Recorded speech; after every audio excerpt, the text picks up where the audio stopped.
Hi, welcome to A Foreigner in the Philippines. Well, we just had a little while ago. We used one of our neighbours to do some work for us, and the work he did was very good, and we were very confident in what he was doing. And then it seemed like it was getting very slow. Not a terrific amount of energy there.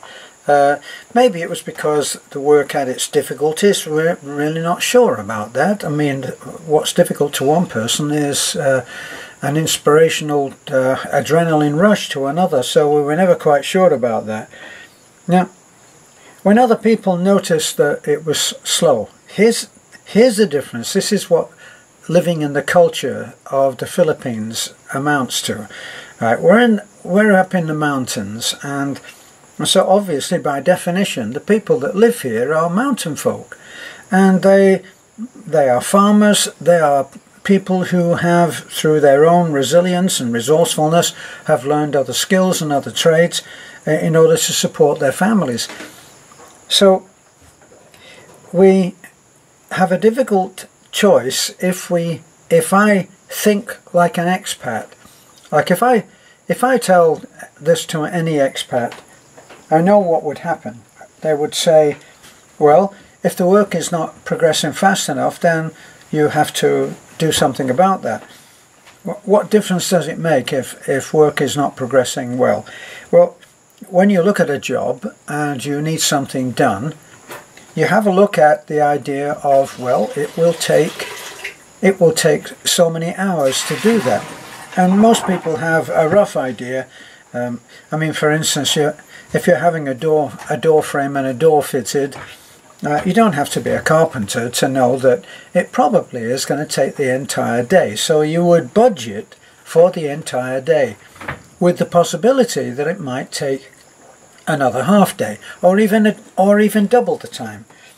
So if you look at it, and if it costs a man's pay in the Philippines, if it costs a man's pay to fit this door and frame, say 500 a day, is it worth it to you to have it fitted by somebody else, knowing that in doing so you're putting bread on the table for that man's family?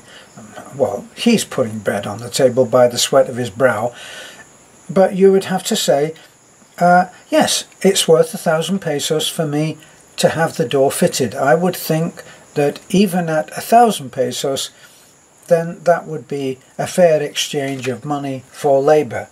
So then you have calculated your budget and you've worked out how much it's going to cost, and you're not surprised at the end of it when the man charges you 1,000 pesos. You say, okay, it took the longest instead of the shortest, but still worth it. Now, what happens if at the end of the second day the frame has not been made, say? Right, so he's not ready to fit the frame because it's taken him 2 days to make it. Then you have to start assessing, well, what's actually happening here? Is the man stretching the work out so that he gets paid by the day? And you have to work out what the whole thing is worth to you. Now, for me, one of the things that I've learned since I came to the Philippines, and if you're an expat and you're going to come here and plan to live happily in a community and be part of that community and not go around offending anybody with your foreigner way of doing things, then you're going to have to learn to step back and look at things in a different way. We went today, as an example, I took the truck down and I picked up 3 pieces of furniture, quite big pieces of furniture, bamboo furniture, which I got for Nanay for her seated area to replace what we knocked down when we did the big overhang, the big cover for the front of the house of Nanay. So we knocked down the little porch, which had a double seated area, and that's where people used to visit, and they would sit there and we would entertain them, and we've done many videos from that little porch. Now we don't have that because it was knocked down to make way for the huge roof cover that we put over the front of the house.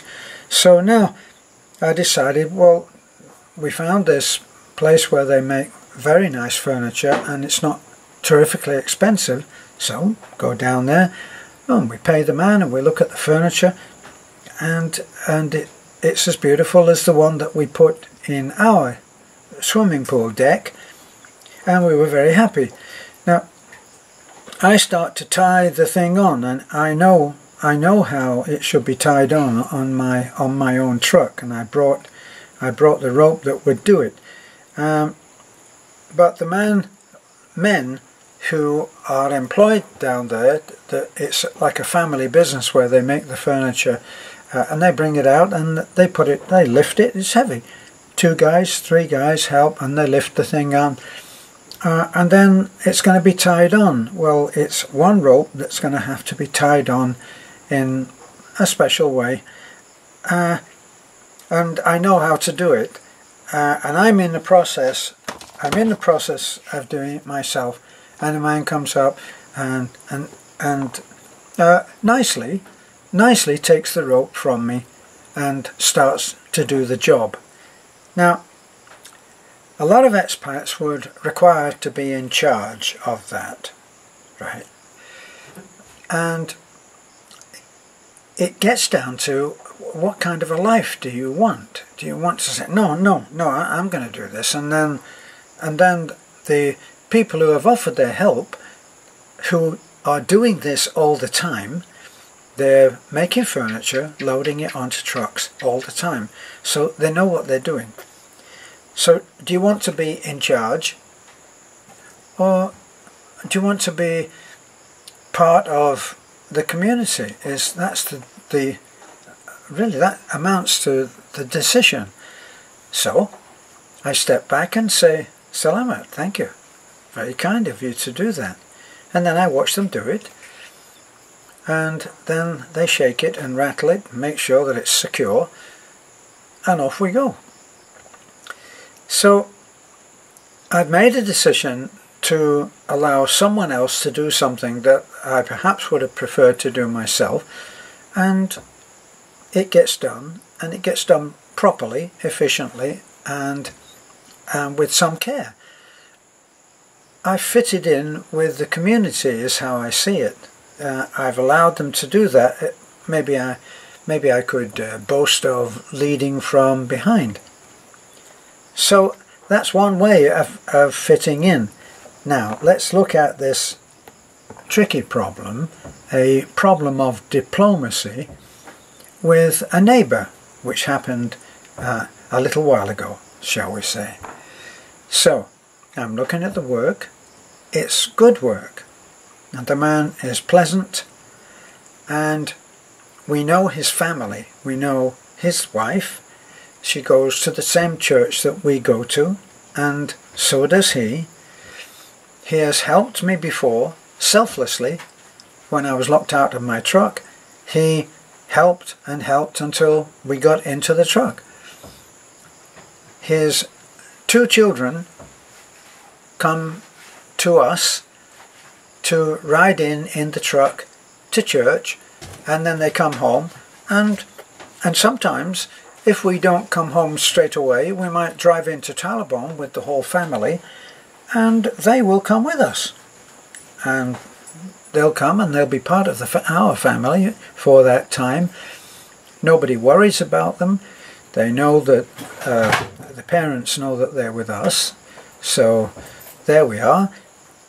Nana and Lena and our kids, we've got 7 children that are involved with our life, Beth and me, and we all go in, and the kids come in, and it's just a given that they will. So we enjoy the company of those children. They're part of our neighbourly community. Now, if I did what an expat, possibly if they were in America, or if they were abroad, and they would say, wait a minute, I'm paying the bills and this is going too slow. And they'd ask the guy, maybe one warning, listen, you need to speed up. And if the man didn't pull it off, what you're faced with is a budget that's out of control.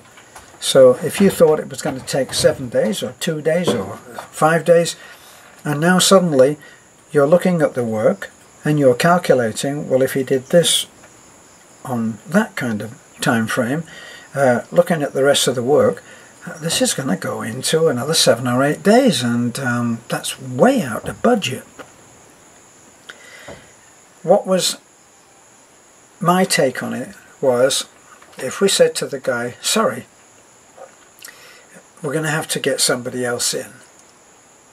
Now, what would happen? The guy especially in the Philippines, would be extremely embarrassed, as anybody would, because there's a loss of face. What would probably happen then is that we would not be talking. So there'd be a break in communication, and that would mean that the man would feel embarrassed and he would forbid his children to come to this house where he was embarrassed. So we would lose that connection as well, and now it would be kind of unpleasant all the way around. So when you make your decision on something like this, you have to decide what an overall picture would be. And an overall picture would be, ideally, that he could finish on time, but that's already gone. And the next one would be that he could, obviously, that he would do the job properly.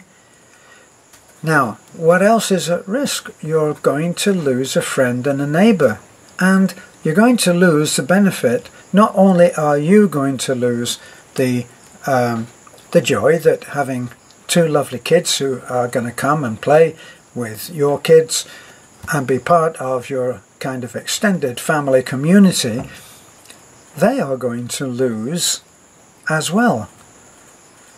So, my take on it is this.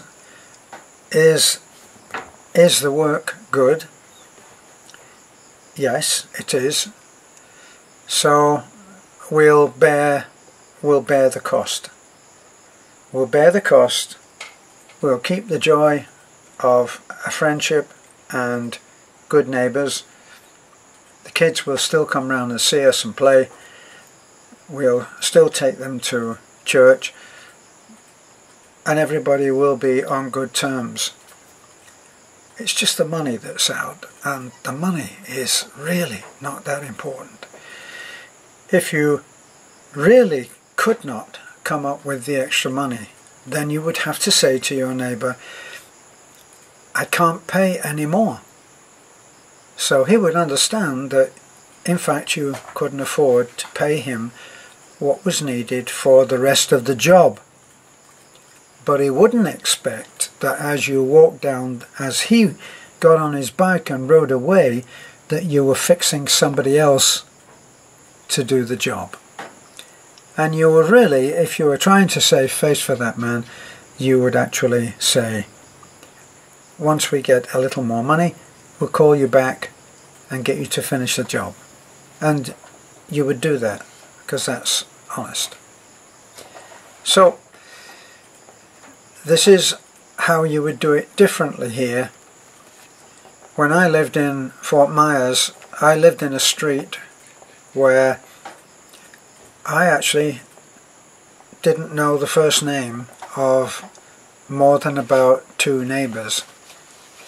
In a street with lots of people. And I would pass them, and after I'd seen them a few times, I might sort of go like this, but I never got to know them, and I lived in that street for 2 years. So there's a difference. Sometimes we are so private in the West that we don't care about losing face, because gaining face depends on actually knowing the person, doesn't it?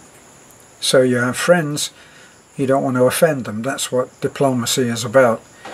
So the diplomatic thing would be to keep the friend, keep the neighbour, have your kids still be able to play with their kids, and probably not use the man for any job in the future, which would be okay.